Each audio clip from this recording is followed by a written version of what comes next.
Florida. August 1990. The air hung heavy with humidity and something else, something unspoken. It was the beginning of a new semester at the University of Florida in Gainesville. Thousands of students flooded the quiet college town, eager to begin a chapter of independence, discovery, and fun. But that year, the dreams of an entire campus would be drowned in blood. By the end of August, 5 students were dead, murdered, mutilated, staged in ways that seemed almost theatrical. And the man responsible would go down in history as one of America's most terrifying serial killers. This is the story of Danny Rolling, the Gainesville Ripper. August 24, 1990. It was just another humid Friday.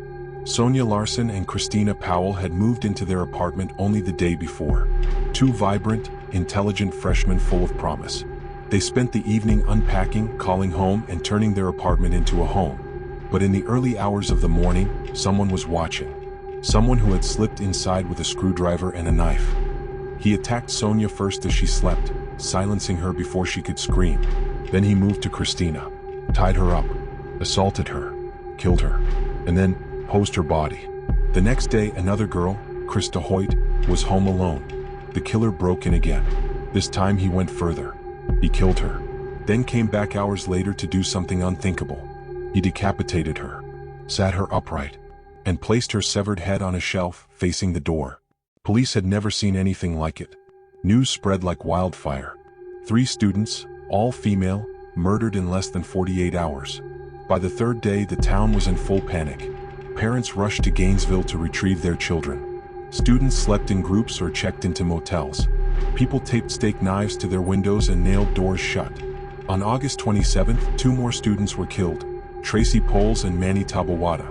This time, the killer attacked a man too. Manny fought back. He nearly stopped him. But it wasn't enough. By now, the killer had left a signature: body posing, vinegar-cleaned surfaces, duct tape, mutilations, and no real evidence. And the most terrifying part? There were no suspects. In the shadows of Gainesville, a drifter named Danny Rolling was living in a campsite behind the university. To the outside world, he was nobody, just another homeless man. But inside, he was a storm. Born in 1954, Rolling had suffered horrendous abuse from his father, a police officer who beat him, humiliated him, and dismissed him as a failure. As a teen, Danny turned to petty crime, and then violent assaults. He didn't just kill to satisfy a rage, he created scenes. He posed bodies. He cleaned crime scenes to erase his identity. He wanted control. He wanted terror. He wanted fame. But what truly chilled investigators was what they found after his arrest.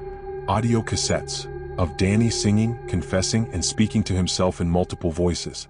He believed he was possessed by a demon he named Gemini. Danny Rolling was arrested in September 1990, not for murder, but for robbing a supermarket in Ocala, 40 miles away. But something stood out. His tools, tape, a knife, a screwdriver, matched the Gainesville scenes. DNA testing, a new technology at the time, began to link him to the murders.